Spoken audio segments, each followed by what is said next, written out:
तज्जयति परम ज्योति समं समस्तैरनन्तपर्यायै दर्पणतल्लिव सकला प्रतिफलति पदार्थमालिका यत्र गुरुवः पान्तनो नित्यं ज्ञानदर्शननायका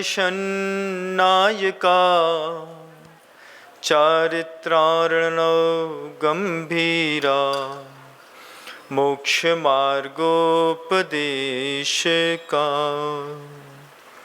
अहिंसा परमो धर्म की परम पूज्य आचार्य भगवंत गुरुदेव श्री विद्यासागर जी महाराज की, वर्तमान आचार्य परमेष्ठी मुनिराज श्री समय सागर जी महाराज की जय। समस्त मुनि संघ की जय। ये बोलिए पूज्य मुनि श्री विनम्र सागर जी महाराज की। ये बोलिए मुनि संघ की।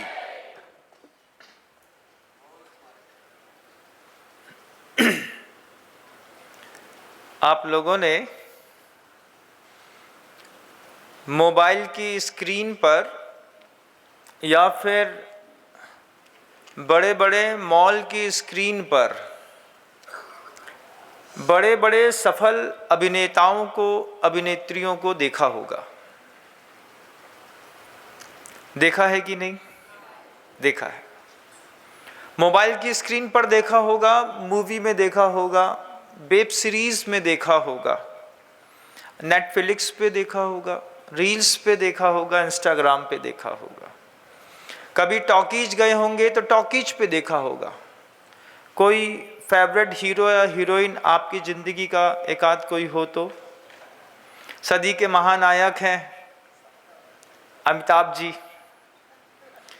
और 16 से लेकर के और पहले से लेकर के आज तक उनकी सफल अभिनय कला को आपने देखा होगा। देखते ही रहते हैं, प्रतिदिन एक आध दो चेहरे पर आपकी नज़र टिक ही जाती होगी। लेकिन पूछना चाहता हूं, आपने कभी किसी अपने प्रिय अभिनेता को अपनी आंखों से सीधा कभी देखा है? जिसको भी आप अपना फेवरेट मानते हैं, उन अभिनेताओं को स्क्रीन से हटकर रियल लाइफ में कभी आप उनके पास खड़े होकर के उनको कभी उसके व्यक्तित्व को नापने की, देखने की, समझने की कोशिश करी क्या? आज तक कोई भी एक अभिनेता भी मिला हो जो उसको आप बहुत चाहते हैं? बहुत सारे लोग पता नहीं किसको किसको क्या क्या चाहते हैं। घर के अंदर फोटो लगा के रखी होगी, अगरबत्ती भी लगाते हैं। लोगों ने तो अपने अभिनेताओं के मंदिर तक बना लिए। लेकिन क्या कभी किसी अभिनेता को आपने अपनी आंखों से देखा है, बैठे हैं उसके साथ, संवाद किया है कभी? उत्तर ना में आएगा, क्योंकि जो लोग स्क्रीन पर मिलते हैं वो लोग रियल लाइफ में किसी से नहीं मिलते। जो लोग स्क्रीन पर मिलते हैं वो लोग अगर रियल लाइफ में कभी मिलते भी हैं तो इतनी दूर से मिलते हैं कि उतनी दूर से उनको वो आपकी नज़रों में दिख तो जाते हैं, लेकिन देखने का और मिलने का आपको सुख नहीं मिलता। लेकिन वो स्क्रीन की लाइफ पर बहुत सफल होते हैं। उनकी सफलता जब आप गूगल में सर्च करते होंगे, किसी भी अभिनेता या अभिनेत्री की संपत्ति के बारे में जब पता चलता है कि कोई 5,000 करोड़ का आसामी है, विराट कोहली को देख लीजिए, अनुष्का शेट्टी को देख लीजिए, और भी जो भी आपके यहाँ होती होंगी, है ना, जो शर्मा है, महाराज जी बोल रहे शर्मा है, हाँ, कोई भी है, नाम से अपने को क्या लेना। लेकिन आप दिन भर में बहुत सारी चीजें इन अभिनेताओं की चेक करते होंगे, देखते होंगे कि इनकी डाइट का स्टाइल क्या है, इनका वर्किंग आवर्स पीरियड्स क्या हैं, किस तरीके से इनका कितना कैपिटल है, एवरी मंथ की अर्निंग क्या है, एक मूवी का ये कितना लेते हैं। ऐसी बहुत सारी जानकारियां अपने अपने जीवन में आपने एकत्रित की होगी। लेकिन उसके बाद भी आज तक ज़िंदगी के 70, 80, 90 साल गुजर गए, किसी ने भी स्क्रीन पर दिखने वाले अभिनेता को रियल लाइफ में सामने बैठ करके कोई पॉडकास्टिंग नहीं करी होगी, कुछ पूछा नहीं होगा, मिले नहीं होंगे, हाथ नहीं मिलाया होगा, आधे घंटे बैठ करके कभी आपने किसी अभिनेता से बात नहीं करी होगी, लेकिन हमने करी है। हमने बड़े बड़े फिल्म स्टार्स से मिलना जब मेरा हुआ, अभिनेत्रियां भी गुरुदेव के पास में आई, अभिनेता भी बहुत सारे गुरुदेव के पास में आए। मैं देखता रहा जब वो गुरुदेव से बात करते थे, 15-20 मिनट, 25 मिनट, आधा घंटा, हम कमरे में घुस जाते थे। घुस करके हम देखना चाहते थे कि एक सफलतम व्यक्तित्व के जीवन में, एक सफलतम व्यक्ति के जीवन में क्या होता है, क्यों लोग उसके इतने दीवाने होते हैं, क्यों वो उसको इतना ज़्यादा प्यार करते हैं, क्यों वो सेलिब्रिटी बन जाता है कि नाचेगा वो और पैसा भी लेगा नाच दिखाने का, और अपन देते भी हैं। जीवन में ऐसा क्या है कि एक अपने चरम पर पहुंचा हुआ व्यक्ति कैसा कैसा दिखता है। तो वैसे मेरा तो पुण्य नहीं था किसी के साथ मिलने का, लेकिन गुरुदेव के साथ मिल करके और हमारा भी बहुत भला हुआ। जैसे कोई लोहे की कील होती है, अगर आप उसको पानी में डालें तो वो डूब जाती है। लोहे की कील को पानी में तैराने का कोई भी उपाय नहीं है, लेकिन अगर लोहे की कील को लकड़ी में ठोक दिया जाए तो लकड़ी की सहारा लेकर के जैसे लोहे की कील तर जाती है, ऐसे भी मैंने अपने पूरे आत्म परिणामों को गुरु के चरणों में ठोक दिया। मैं समझ गया था कि मैं अपने जीवन में लोहे की कील से ज्यादा बड़ा कुछ भी नहीं हूं। लोहा शब्द ही ऐसा है, कितना बड़ा भी लकड़ी का कोई भी गट्ठा भी क्यों ना हो, बड़ा से बड़ा पेड़ भी क्यों ना हो, खूब वजनदार भी क्यों ना हो, लेकिन वो पानी में तैर जाता है। और लोहे की छोटी सी सुई भी क्यों ना हो, इतनी सी है, मुश्किल से 5 ग्राम भी नहीं होगी, 1.5 ग्राम भी होगी मान लीजिए, तो वो 1.5 ग्राम की लोहे की कील भी डूब जाती है। कैसा आश्चर्य है। गुरुदेव ने ही कही थी ये बात भी कि लोहे की कील को लकड़ी में ठोक दो, फिर लोहे की कील को पानी में फेंक दो, फिर लकड़ी का सहारा लेकर के जैसे लोहे की कील तर जाती है, ऐसे ही संसार में हम सबको भी सहारा चाहिए तरने के लिए। गुरुदेव सहारा बन करके हमारे आपके जीवन में आए। और जब मैंने गुरुदेव के चरणों में अपना हृदय सर्वस्व समर्पित किया, कभी भी कोई भी बड़ा वीआईपी आता गुरुजी के कमरे में, मैं गुरुजी के कमरे में घुस जाता, बहुत सीरियस होकर के घुसता, कोई मुझे रोकते ही नहीं, जाने दो अंदर जाना है, हाँ चले जाएंगे। अंदर खड़ा हो जाता, गुरुदेव मुझे देख लेते कि ये अंदर आ गया है। 2-4 बार उन्होंने टेढ़ी निगाह से देखा, 5वीं निगाह में वो समझ गए कि जब भी कोई आदमी आएगा तो ये जरूर आएगा। तो फिर धीरे से हमारा और गुरुजी का अनुबंध हो गया। किस बात का? हम आएंगे, हम देखेंगे, हम सुनेंगे, लेकिन हम दुनिया में किसी से कुछ बोलेंगे नहीं। हम देखेंगे गुरु के कमरे के अंदर आकर के आप क्या संवाद करते हैं, क्या बात करते हैं, कैसे बात करते हैं, हम लेकिन किसी से कुछ बोलेंगे नहीं। जब गुरुजी इस बात में आश्वस्त हो गए कि ये कमरे में आएगा, देखेगा, सुनेगा, लेकिन बाहर कुछ बोलेगा नहीं, फिर हर बड़े व्यक्ति से मिलने के वक्त हम पहुंच गए और कभी गुरुदेव ने मना नहीं किया। उस वक्त भी जब बड़े बड़े फिल्म स्टार्स गुरुजी के पास आ रहे थे, आते रहते थे, रास्ते में भी फिल्म स्टार गुरुजी से बात करते रहते थे। मैं उस अभिनेता का चेहरा पढ़ता था कि ये अपनी लाइफ को कैसे डिजाइन करते हैं। लाइफ को भी डिजाइन किया जाता है, जो डिजाइन हमको मिला है ये तो बाहर का है, लेकिन इसको भी डिजाइन किया जाता है अंदर से। जब भी कोई व्यक्ति अपने उत्थान पर पहुंचता है, चरम पर पहुंचता है, मैंने बड़े बड़े अभिनेताओं में से एक अभिनेता से पूछा, एक अभिनेत्री से भी वो शब्द पूछे जो गुरुदेव से जुड़े हुए हैं, निरंतर गुरुजी के पास आते जाते रहते हैं। मैंने उनसे पूछा कि इतने फेम पर रहते हैं आप लोग, इस फेम को मेंटेन कैसे करते हैं। सवाल ऐसा गजब का था और उत्तर उससे भी गजब का था। एक अभिनेता कैसे बताए कि हम अपने फेम को कैसे मेंटेन करते हैं। फेम, नेम एंड पर्सनालिटी को मेंटेन करने के लिए जब एक अभिनेता से पूछा तो अभिनेता कहते हैं, महाराज जी, जिस संयम की आप उपासना करते हैं उस संयम की हम लोग भी उपासना करते हैं। आप मोक्ष जाने के लिए करते हैं और हम संसार को में रहने के लिए और बने रहने के लिए भी उसी संयम की आराधना करनी पड़ती है। कोई भी व्यक्ति अपने उत्थान पर है, चरम पर है, एक बार अपने अंतर्मन से पूछो, ये कहां पर जागा है, कहां पर सोया है? क्योंकि बिना जागे और बिना सोए तो कोई चरम पर पहुंचता नहीं। कोई भी व्यक्ति, मैं उनसे पूछता था, वो मुझसे पूछते थे, मुझे उनके बारे में जानकारी मिलती थी, उन्हें मेरे बारे में जानकारी मिलती थी। फिर जब जानकारी का कंक्लूजन किया तो मैंने देखा कि कोई भी अपने हाइट पर पहुंचा हुआ जो व्यक्ति है वो समय का संयमी रहता है। समय का संयमी कैसा गजब का रहता है। अगर उनने टाइम दिया है कि हम आपको 7:30 पे मिलेंगे, वो अगर 6 बजे भी आ गए हैं तो वो अपने दूसरे काम करेंगे 1.5 घंटे में, आपके पास वो ठीक 7:30 बजे अवेलेबल हो जाएंगे। कभी भी बड़े लोग किसी को इंतजार नहीं कराते। बड़ा बनने का ये भी एक बहुत बड़ा सूत्र है, कभी किसी को इंतजार नहीं कराते बड़े लोग। आप इस सभा में भी देख लीजिएगा, मैं अपने कमरे से निकलता हूं बिल्कुल टाइम देख करके, बिल्कुल टाइम देख करके। दुनिया कहती है इस बात को कि विनम्र सागर जी मतलब एक्यूरेट घड़ी वाले हैं, 8:30 बजेगा, कोई मुझे लेने आए चाहे नहीं आए। मैं अपनी सोशल ड्यूटी को समझता हूं, मैं अपने स्पॉट पर आकर के, मंच पर आकर के बैठ जाता हूं।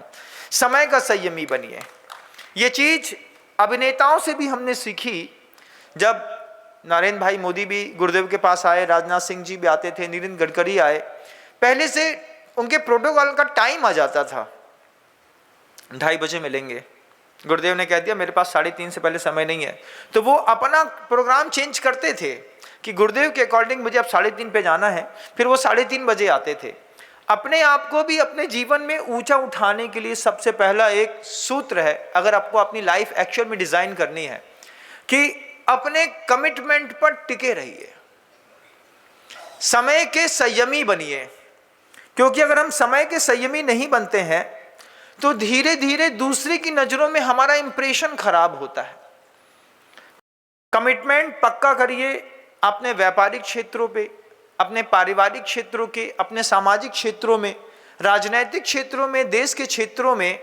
जिस दिन आप समय के संयमी बन जाएंगे, आप धीरे धीरे नजरों में चढ़ने लगेंगे। बहुत सारे लोग हैं, रोज प्रतिदिन उद्बोधन सुनने के लिए आते हैं, लेकिन कुछ लोग ऐसे हैं जो प्रतिदिन आते हैं और एक निश्चित जगह पर बैठते हैं। धीरे धीरे वो मेरी नजरों में चढ़ने लगे।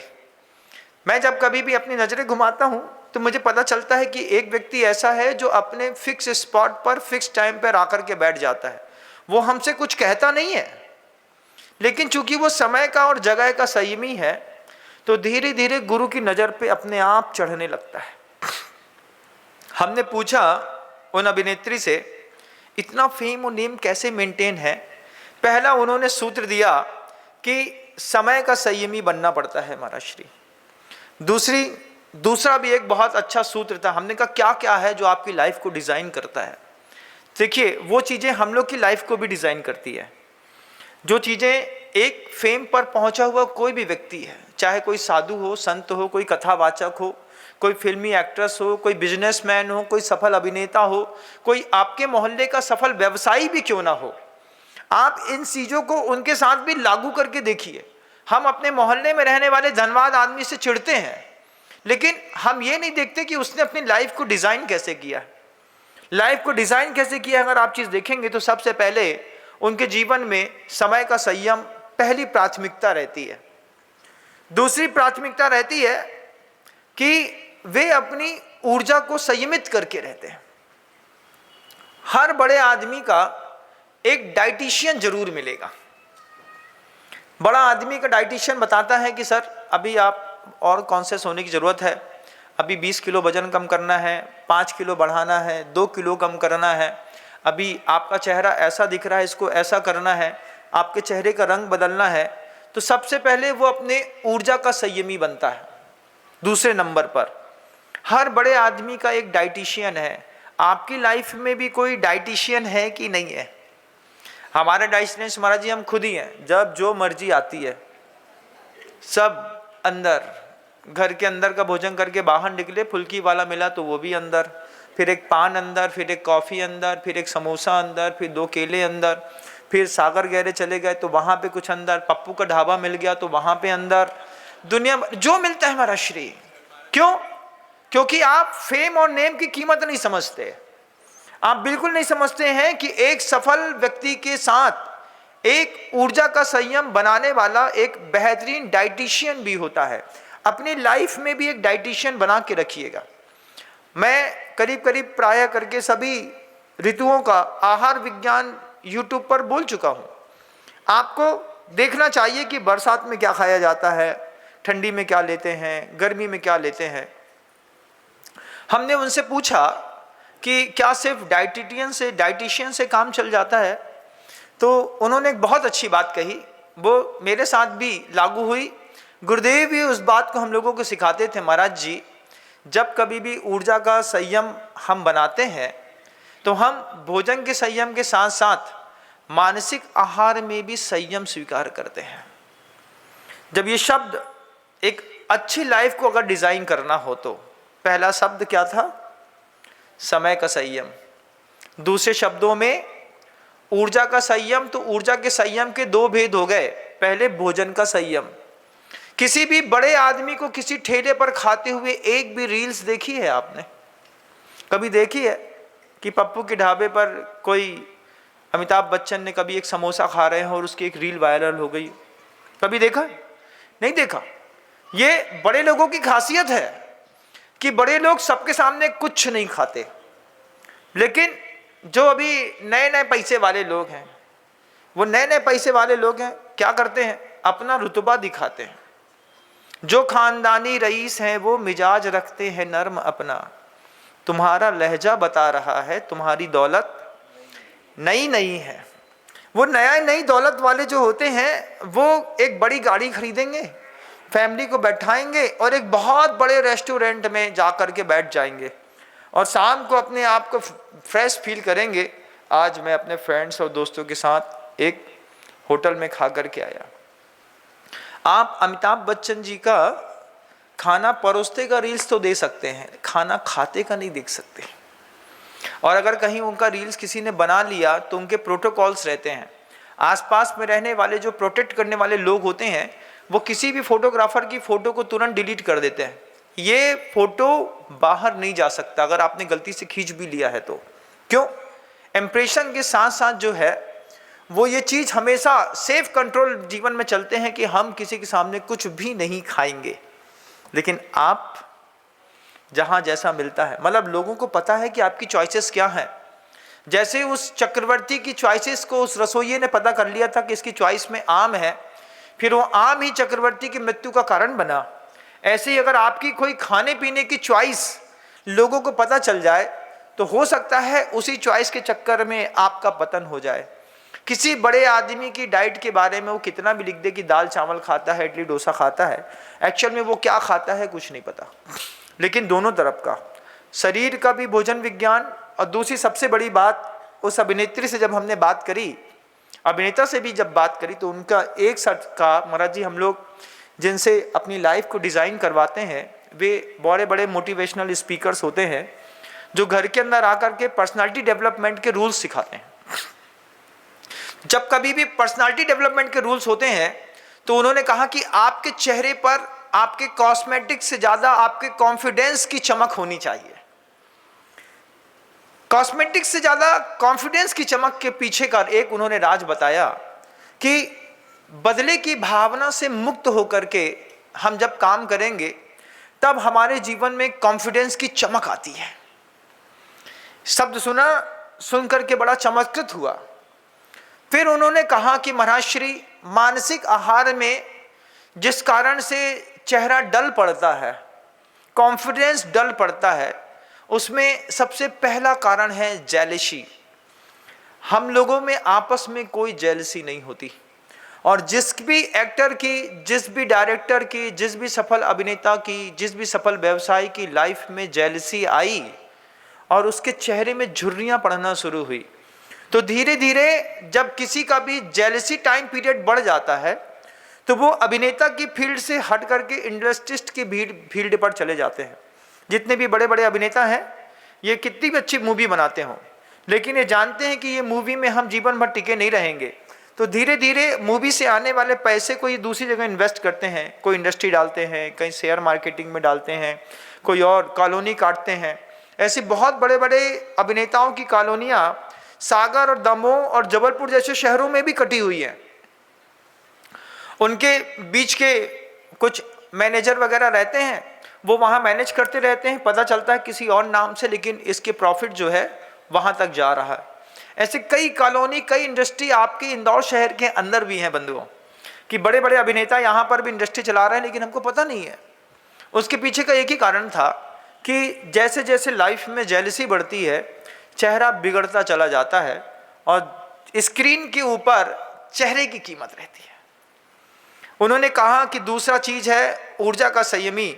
हमने उनसे वो बात भी पूछी कि समय के संयम, ऊर्जा के संयम के बाद जीवन का तीसरा प्रबंधन क्या है। उन्होंने बहुत अच्छी बात कही कि मनोविज्ञान को समझे बिना हम लोग एक कदम नहीं बढ़ाते। कहीं जाना है, मिलने से पहले किससे मिल रहे हैं उसके मनोविज्ञान के बारे में हमको पता रहता है।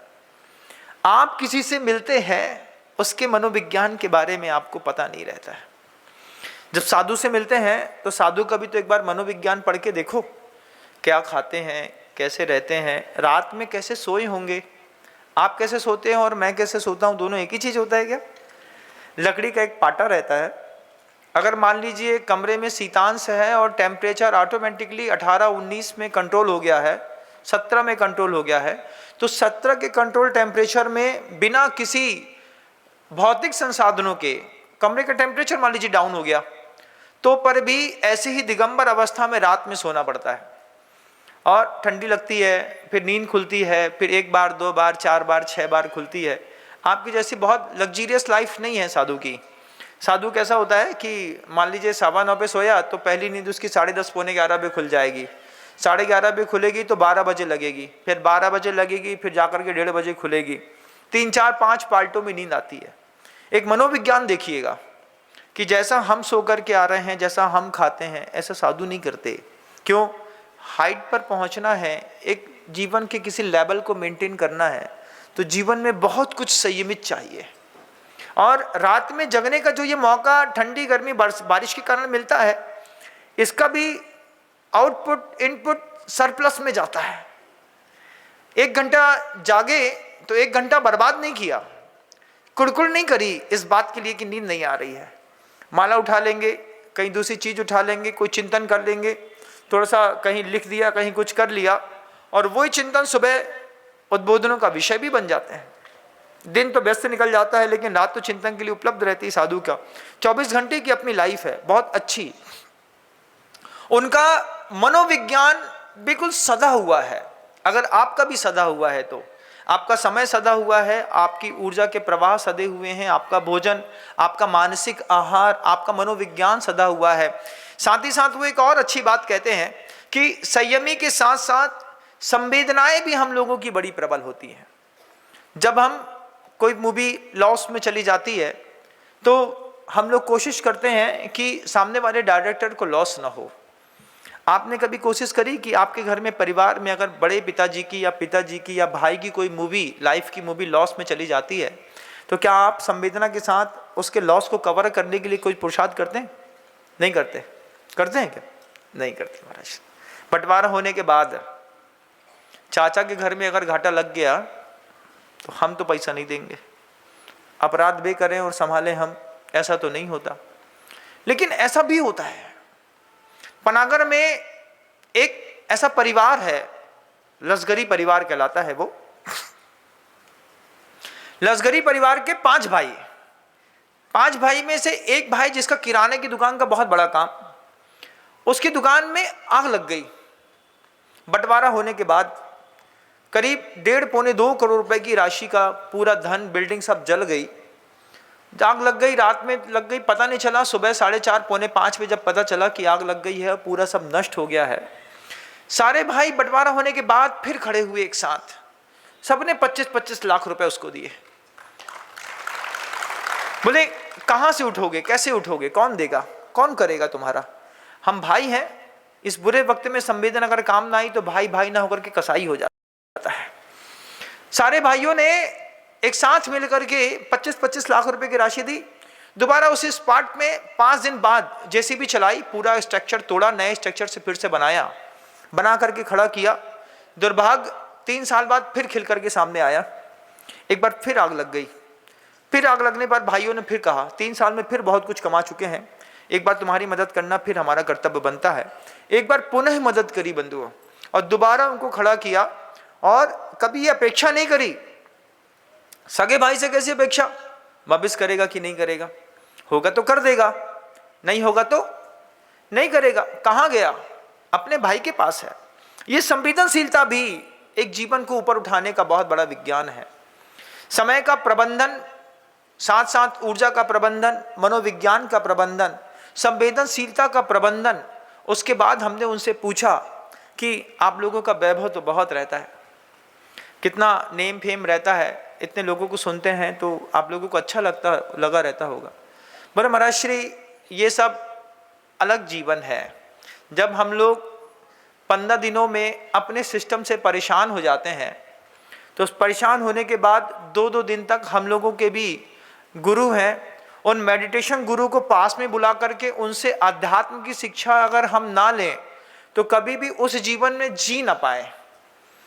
पिछली बार ही, मतलब सोचिए, जो बहुत अच्छे मोटिवेशनल स्पीकर्स होते हैं वो 1-1 घंटे किसी स्टार को समझाने का चार्ज करते हैं, 1 लाख रुपए, 1.5 लाख रुपए, 2 लाख रुपए, 1 घंटे समझाने मात्र का।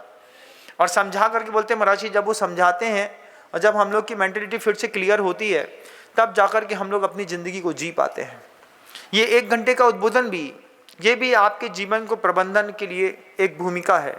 ये भी आपकी लाइफ को डिज़ाइन करता है कि हम दूसरों से सीखें, समझें और अपने आप को डेवलप करें। सेल्फ कमिटमेंट करिए अपने आप से कि मुझे अगर 9 बजे प्रवचनों में पहुंचना है तो मैं 9:05 तक वहां पहुंच जाऊं। 9 बजने में 5 मिनट कम है, उस वक्त भी पहुंच जाऊं। तो इसमें जीत साधु की नहीं है, जीत आपकी है कि आपने अपने आप को कंट्रोल कर लिया।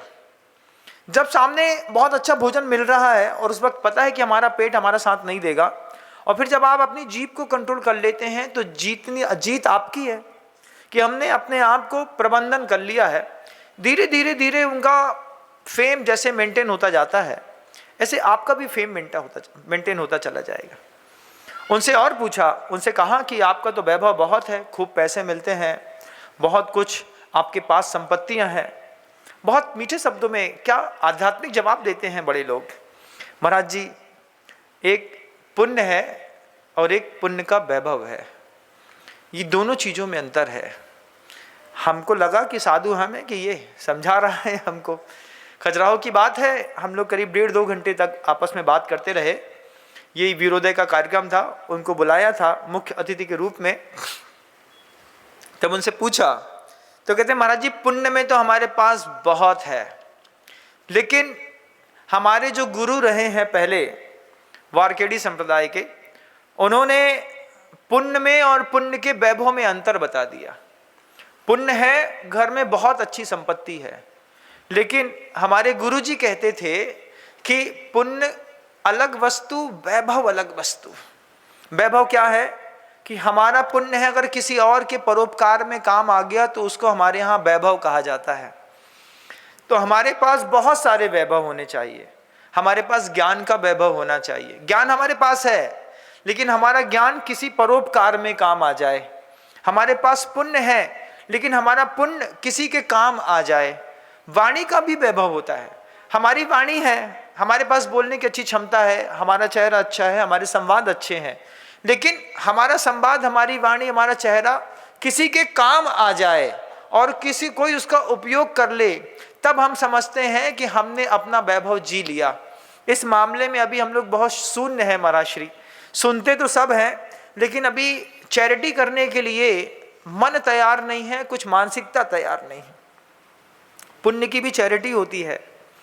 घर के अंदर पुण्य का बहुत बड़ा पेड़ लगा है, उस लगे हुए पेड़ में से पुण्य का छोटा सा फल तोड़ करके कभी मंदिर में चढ़ाना पड़ता है, कभी प्रभु के सामने चढ़ाना पड़ता है। सामाजिक परिस्थितियों को सुधारने में इन बड़े बड़े लोगों का बहुत बड़ा योगदान रहता है। तिरुपति बालाजी में जब आप राशियां चढ़ाते हैं तो वो सिर्फ मंदिर निर्माण में नहीं जाती। तिरुपति बालाजी की राशि उठ करके बॉम्बे कैंसर हॉस्पिटल तक आती है। कभी भगवान न करे कभी किसी के घर में उस तरीके का दर्द हो, लेकिन अगर हो गया तो आपको पता चलेगा कि जब आप टाटा मेमोरियल में जाते हैं, तिरुपति बालाजी के वहाँ पर एक संस्थान के लोग बैठे रहते हैं जो आपसे रिक्वेस्ट करते हैं कि अगर आपको पहली बार इस तरीके के दुख दुविधा या दर्द में आना पड़ा है तो 76,000 रुपये का इंजेक्शन वो मात्र 17,000 रुपये में अवेलेबल कराते हैं। मंदिर का पैसा निकल करके ऐसे लोगों के पास तक भी पहुंचता है, ऐसे लोगों को भी वो चैरिटी करते हैं जिनको वो पहचानते तक नहीं। पीछे का बस एक भाव कि उनके यहाँ भी ये बात बताई गई है कि अगर पुण्य से संपत्ति आए तो इसका वैभव बढ़ाना चाहिए, और फिर वैभव बढ़ाने से वो संपत्ति फिर बढ़ती है, रोटेट होती है। उन्होंने अपना स्टॉल लगा लिया, साई राम वालों का स्टॉल लगा है, तिरुपति बालाजी का लगा है, दूसरी और भी समाजों का लगा है, हरिदीवाल वालों का भी एक बहुत बड़ा वहाँ पर स्टॉल है। आप उस कौम को कमज़ोर मत समझिएगा, उनका वैभव दुनिया के 17 देशों में देखिए, जिसको आपकी भारत के लोग आतंकवादी कहते हैं। बड़ी बड़ी उन्होंने भी अपने सोसाइटी को डिज़ाइन किया हुआ है, पूरा कल्चरल डिज़ाइन किया है, पूरा दुबई उन लोगों ने अपने हिसाब से डिज़ाइन किया है। बहुत पैसा है उनके पास भी। आपके यहाँ ज़रूर वो बिल्कुल शेड्यूल या कुछ और तरीके के माने जाते होंगे, लेकिन हरिदीवाल वालों के पास दूसरी तरह के भी बहुत पैसा है। वो पैसा डिज़ाइन करते हैं और वो भी टाटा और बॉम्बे हॉस्पिटल के सामने अपना एक पूरा इंस्टीट्यूट, एक बिल्डिंग खड़ी कर करके बैठे हैं कि दुनिया से कोई भी हमारा भाई आएगा, वो तकलीफ में होगा तो उसको यहाँ पे सुविधा मिलेगी। ये चैरिटी की व्यवस्थाएं भी एक जीवन का सौंदर्य है। हम आप इसमें पीछे हैं, हम आप इसमें इससे पिछले पीछे हैं कि हमारी मानसिकता धीरे धीरे ऐसी होती चली जा रही है कि मैं भला मेरा घर भला, मैं अपने परिवार को संभाल लूँ, यही बहुत बड़ी बात है। लेकिन दुनिया में अगर ये बात भगत सिंह ने सोची होती, ये बात महात्मा गांधी ने सोची होती, ये बात भगवान महावीर ने सोची होती, सुखदेव और राजगुरु ने सोची होती कि मैं अपना परिवार संभाल लूँ, वो भगत सिंह भी सोचता होगा कि 19 साल 20 साल की छोटी सी उम्र में फांसी पर चढ़ जाना किसके लिए, परिवार के लिए सोच करके अगर मान लो वो जीता होता तो क्या कभी भगत सिंह फांसी पर चढ़ पाता? कभी गुरुदेव बुंदेलखंड पर आ पाते? कभी वो इतने सारे साधु साध्वियों को दीक्षित कर पाते? बिल्कुल नहीं। अपने लिए जीना भी कोई जीना है, अपने लिए जीने के लिए तो दूसरी पर्याय मिल जाएंगी। मनुष्य पर्याय ही है। परोपकाराय दुहंति गावः, परोपकाराय नदस्य भावः, परोपकाराय सताम विभूति, परोपकाराय तरो प्रसूति। आचार्य ज्ञान सागर जी महाराज जी ने जयोदय महाकाव्य में ये 4 पंक्तियां लिखी और गुरुदेव की ये प्राण दीपिका बन गई। ये 4 पंक्तियां थी, जब प्राण दीपिका बन करके गुरुदेव बार बार कहते थे कि दादा गुरु की ये 4 पंक्तियां मुझे बहुत अच्छी लगती हैं। परोपकाराय सताम विभूति, सज्जन पुरुषों की संपत्ति परोपकार के लिए। कैसी? जैसे परोपकाराय तरो प्रसूति। आम के वृक्ष पर जब फल लगता है, आम कब खाता है? वृक्ष कभी खाता है क्या? परोपकाराय, परोपकाराय दुहंति गावः, गाय के थनों में जो दूध आया है वो दूध भी परोपकार के लिए है। कभी गाय अगर अपने मुख से अपने थन तक पहुंच भी जाए तो भी कभी गाय ने अपना दूध नहीं पिया। परोपकाराय दुहंति गावः, परोपकाराय नदस्य भावः। नदियां बहती हैं छोटी छोटी छोटी गलियों से होकर के, जंगल से होकर के, शहरों के बीच से। कभी उनका भाव अपने आप को पुजवाने का नहीं रहा, परोपकार करने का रहा। ये 4 चीजें बड़ी परोपकारी हैं। आम का वृक्ष मतलब वृक्ष परोपकारी है, गाय परोपकारी है, नदी परोपकारी है और संत परोपकारी हैं। जब कभी भी कहीं पर भी बहते हैं, गुजरते हैं, रुकते हैं, ठहरते हैं, परोपकार ही करते हैं। इनके पास आकर के हम भी सुनते हैं, लेकिन हम पता नहीं क्यों कैसा मोह है हमारा कि हम परोपकार की सोचते हैं लेकिन कर नहीं पाते हैं। आपका परोपकार गुरु की जीत का कारण बन सकता है और आपकी ये स्वार्थ की भावना आपके गुरु को इस सृष्टि पर हरा सकती है। सबसे कहता हूं मैं कि गुरुदेव की जीत का एक कारण बनिए, गुरुदेव की जीत में एक निमित्त बनिए। एक संत की जीत में निमित्त बनना अपने आप में बहुत बड़ी बात है।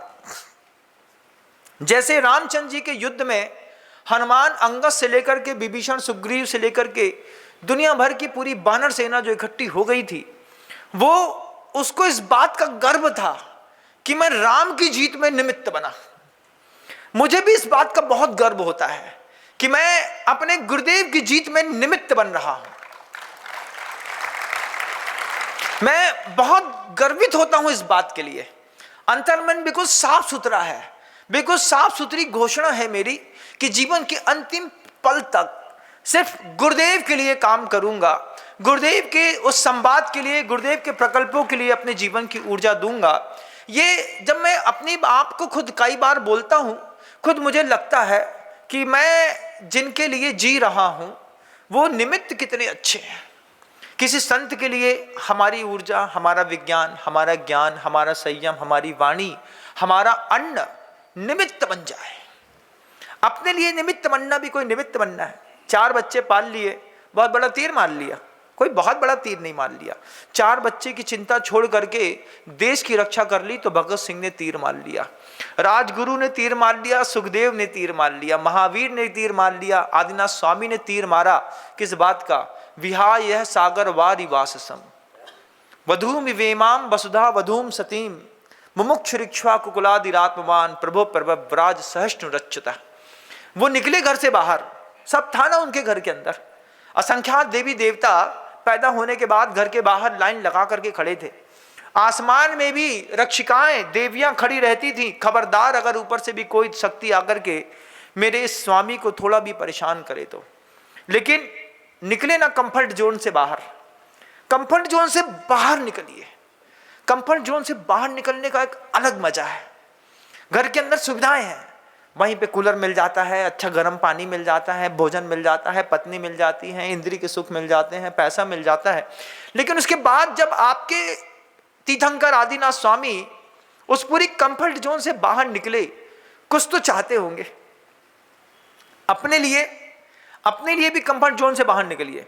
हम भी खुद, गुरुदेव बार बार कहते थे, बरसते पानी में, ठंडी में बरसता पानी रहता था, बिहार करने की इच्छा नहीं होती थी दिसंबर जनवरी में, अब निकलेंगे अब निकलेंगे अब निकलेंगे। गुरुदेव हम लोग का मन ताड़ जाते थे। जैसे एक जिराफ पैदा होते साथ ही बच्चे को लात मारता है, ऐसे गुरुदेव भी अपने शब्दों की जब फटकार मारते थे, जब देख रहे हैं कि पानी बरस रहा है, रुक ही नहीं रहा है, मुकाम तक पहुंच नहीं पाएंगे, तब धीरे से गुरुदेव बाहर निकलते, बोलते क्यों ठंडी लग रही है। अब गुरुदेव पूछेंगे ठंडी लग रही है तो क्या बोलेंगे? नहीं लग रही है। तो फिर चल, जब ऐसा प्यार से बोलते, अरे चल जो होगा तो देखेंगे। बस जैसे उनने कहा उसके बाद तो ना ठंडी ना पानी, गुरुदेव को छाता कवर अप किया और खुद पानी में निकल गए। फिर गुरुदेव जब हमको देखते कि ठंडी में ये पानी में जा रहे हैं, इनके साथ दूसरे साधु भी जा रहे हैं, तो आचार्य जी मुस्कुराते हुए कहते, बोले इन लोगों को बस एक बार जगाना पड़ता है, फिर इनको ना छत्ता लगता है ना पानी का दर्द होता है, बस एक बार जगाना पड़ता है। तो वास्तव में लगा कि गुरुदेव एक बार मुस्कुराहट के साथ जगा देते, चलो हो जाएगा। फिर निकल गए। फिर आचार्य से पहले पहुंचना, गुरु जी का कमरा मेंटेन करना, उनके लिए गर्म एनवायरनमेंट बनाना, उनके पैर की व्यवस्थाएं करनी, गर्म पानी की व्यवस्थाएं करनी। आचार्य जी के साथ निकले और आचार्य जी से आधा घंटा पहले पहुंच करके, क्या जीवन था हम लोगों का। जब कभी भी सोचते हैं कि 4 साधु गुरु जी के निकलने से पहले निकल गया, 8 साधु गुरु जी को कवर करके निकला, 2 साधु पीछे आ रहा है, 2 साधु आधा 1 किलोमीटर आगे चल रहे हैं बताने के लिए कि रास्ता सही है कि खराब है, क्या है कैसा है। 4 साधु जो पहले पहुंच गया, अपने गुरु के प्रति क्या लगाव रहता था हम लोगों का, आज भी याद करते हैं। तो पहले से पहुंच जाएंगे, कमरा देख लेंगे, पाटा देख लेंगे, व्यवस्थाएं देख लेंगे, जंगल जाने का, लक्षण करने का स्थान देख लेंगे, कितनी दूरी पर गुरुदेव जी का सिंहासन लगाना है, प्रवचन कहाँ पर होना है। कभी सावक के भरोसे नहीं रहे हम लोग। सबक के भरोसे रहे तो परेशानी होती थी। खुद आचार्य श्री जी खुद एक बार गुरुदेव ने कहा, जैसे प्रधानमंत्री का प्रोटोकॉल होता है ऐसा आचार्यों का भी तो कोई प्रोटोकॉल होता होगा। एक बार संकेत दिए प्यार से गुरुदेव ने, जब लगा कि बहुत अनकंफर्टेबल 3-4 दिन हो रहा है, उस दिन से समझ में आया कि साधना के अलावा गुरु की रक्षा संरक्षण करना भी एक बहुत बड़ा धर्म ध्यान है। फिर पुस्तक कम उठाई, लेकिन गुरु जी के साथ जीने का आनंद आया। बिहार में पहले जाओ, पहले देखो गुरुदेव को कंफर्ट कहाँ रहेगा, ठंडा गर्म क्या है, मौसम कैसा है, प्रकृति कैसी है, वहाँ पर सारी व्यवस्थाएं हैं कि नहीं है, वो आवास जहाँ पर साधकों ने चूज किया है वो अपने उपयुक्त है भी कि नहीं है। नहीं है तो एट ए टाइम पे कमरे बदलो। वो भी देखे हैं कि जब अचानक किसी के घर के अंदर घुसे, कमरा खाली कराया, पाटर लगा दिया, और आचार्य श्री जी आ रहे थे, उनको बताया कि वो स्कूल है, और रास्ते में खड़े हुए थे, धीरे से इशारा किया। आचार्य जी ने बोला, उनको पता है कि लड़के आगे खड़े हैं, मतलब इनको कहाँ रुकना है, इनके हिसाब से चलेंगे। और जैसे ऐसा इशारा किया, गुरुदेव वहां जाते जाते यहाँ मुड़ गए और बोलते हैं तुम लोग वहां चले जाओ, मेरी व्यवस्था तो यहीं पर है। और जाकर के बैठ गए। उसका एक अपना आनंद है। 1-2 साल नहीं, 1-2 महीने नहीं, 20 साल लगातार ये सुख मिला। 20 साल सुख मिला इस बात की कि अपने गुरु के लिए आगे पीछे ऊपर नीचे होना, यही तो जीवन का सौंदर्य है। वहां पर भी ये सौंदर्य जब मिलता था ऐसा गजब का लगता था। अभी भी लगता है कि दोबारा एक बार आचार्य महाराज, समय सागर जी महाराज 2-4 साल के लिए ही सही, लेकिन अपने पास बुला ले, बोले कि विनम्र सागर जी 2-4 साल हमारे पास रहो, कुछ और सीखो। इस निमित्त से कम किसी भी निमित्त से गुरु की सेवा करने का एक बार और मौका मिले। ये कई बार सोचता हूँ, लेकिन जानता हूँ यथार्थ में, ग्राउंड रियलिटी में हो नहीं सकता। कितनी दूरियां हैं, एक दूरी के बाद दूसरे कर्तव्य दे दिए जाते हैं। ये भी गुरु जी की आज्ञा है। जीवन का अपने चरम पर पहुंचने के अपने अपने तरीके हैं। आपका तरीका क्या है? क्या आप गुरु के लिए निमित्त बने क्या? आचार्य भगवंत तो कई बार बोलते थे कि दादा गुरु ज्ञान सागर जी महाराज श्री भी मुझे वहां से आशीर्वाद देते होंगे कि अपने गुरु के लिए निमित्त बन गया। एक शब्द कह दिया दादा गुरु ज्ञान सागर जी महाराज श्री ने कि देखो गुरुकुल बनाना। एक शब्द लेकर के 57-58 साल तक लगातार लगे रहे कि दादा गुरु लास्ट समय पर, अंतिम समय पर बोल करके गए गुरुकुल बनाना है। हर जगह मेहनत करी। निमित्त बनना, अपने गुरु के लिए निमित्त बनना बहुत बड़ी दुनिया की बात है। गुरु के संकल्पों के लिए निमित्त बनना, अपनी ऊर्जा का प्रयोग अपने गुरु के लिए करना और करते चले जाना, ये भी गुरुदेव ने अपनी कार्यशैली से कितनी सहजता में सिखाया। ऊंचा उठने का ये भी एक तरीका है कि अपना परिवार, अपने आप को छोड़ करके कंफर्ट जोन से बाहर निकलिए, गुरु के लिए निमित्त बनिए। बहुत सारे जीवन के प्रबंधन हैं, बहुत सारी लाइफ को डिजाइन करने वाली और भी संवाद हैं और भी शब्द हैं। आचार्य कहते हैं कि अगर आपको बहुत ऊंचा उठना है, वही फिल्म स्टार्स जो रील पर पता नहीं क्या क्या दिखाते हैं, उन्हीं फिल्म स्टार्स को जब आप रियलिटी में देखेंगे तो उनकी नैतिकता से भी आप प्रभावित हो जाएंगे। मैंने देखा ये जितने भी लोग होते हैं बड़े, वो नैतिक होते हैं, अनुशासित होते हैं, सामाजिक विज्ञान को जानने वाले होते हैं, मनोविज्ञान को जानने वाले होते हैं, इंद्रिय के संयमी होते हैं। भले वो अपनी खुद की व्यक्तिगत जिंदगी में अपराधी क्यों ना हो, लेकिन व्यवहारिक जिंदगी में ये लोग इतने संयमी होते हैं। और नैतिक जिंदगी के अपराध भी वो कहते हैं हम हर महीने कन्फेस करते हैं। शराब पी ली कभी किसी फिल्म एक्टर ने, तो वो उसका डाइटिशियन उसको कन्फेस कराता है, सर ये गलत है, ये नहीं होना चाहिए, आपने कर ली है, अगली बार आप ध्यान रखेंगे, नहीं तो आपके रेशो गिर जाएंगे। एक चिताने वाला मिलता है, आपको भी रोज चिताने वाला एक गुरु मिलता है जो आपके लाइफ को भी डिजाइन करना चाहता है। अगर समझ में आए तो ये प्रवचन अपने आप को डेवलप करने के लिए बहुत बड़ी चीज है, बहुत बड़ा संवाद है कि इसमें से पूरा प्रवचन ध्यान से सुनिए और छांटिए कि किन किन चीजों पर मुझको अपने जीवन में काम करना है बड़ा बनने के लिए। हर पहुंचा हुआ शख्स इन चीजों पर काम करता है, समय के प्रबंधन पे, ऊर्जा के प्रबंधन पे, मानसिक आहार के प्रबंधन पे, साथ ही साथ जेलसी के प्रबंधन में भी काम करना पड़ता है। उन्होंने कहा कि चेहरा खराब होता है बार बार गुस्सा करने से, चेहरे में टेंशन स्ट्रेच पड़ता है, काले धब्बे आंख नाक कान में पड़ने लगते हैं। आपने कभी जीवन में देखा कि अचानक आपके चेहरे पर एक छोटा सा तिल आया, फिर तिल आते आते वो धीरे से बड़ा हुआ, फिर बड़ा होकर के वो धीरे से मस्सा बन गया। अब वो जाने का नाम नहीं लेता। आप 6 बार उसको कट करा दीजिए, उसके बाद वो फिर वहीं पर पैदा हो जाएगा, वो अपना डिजाइन बदल देगा। ये सब आपकी सोच का परिणाम है। सबका सब जीवन प्रबंधन के लिए पुण्य का वैभव चाहिए, ज्ञान का वैभव चाहिए। जीवन के प्रबंधन के लिए आचार्य कहते हैं गुण का भी वैभव चाहिए। अगर हमारे पास कोई गुण है तो कुछ ऐसा करो कि दूसरा भी उस चीज को सीख सके, दूसरा भी उस चीज को पा सके, तब जाकर के एक सफलता के चरम पर पहुंचने का हम सबको सौभाग्य मिलता है। बड़े लोग कहते हैं हम किसी के काम आ गए, ये हमारे जीवन की सार्थकता है। और हम सबकी या फिर आप सबकी ऐसी कोई धारणा बन जाए, अगर मान लीजिए कि हमारा पुरुषार्थ सिर्फ हमारे ही काम आ जाए, तो कितनी बड़ी बड़ी चीजें आप इंदौर शहर में देखिएगा, जो चीजें सार्वजनिक हैं, लेकिन उस सार्वजनिक चीजों के पीछे किसी व्यक्ति का धन लगा हुआ है, और उन धनों को लगाने के पीछे उनका एक उद्देश्य था कि एक संस्कृति का निर्माण अगर हमने सही समय पर सही ढंग से कर दिया तो आने वाली पीढ़ियों को भी एक सही संवाद मिलता रहेगा। इंदौर भरा पड़ा है। हर बड़े आदमी को अगर आप देखिएगा, अगली बार उससे ईर्ष्या मत करिएगा। हमारी आदत क्या होती है, जब किसी सफल आदमी को देखते हैं तो 2-3 शब्द बोल देते हैं, सब चोरी का माल है, 2 नंबर के धंधे होंगे तब तो इतने बढ़ रहे हैं, 1 नंबर की कमाई में तो दाल रोटी चलाना मुश्किल है। जबकि आपको बोलना चाहिए था, आचार्य जी कहते थे किसी पुण्यवान को देखो तो उसके पुण्य की प्रशंसा करो तो पुण्य बढ़ेगा।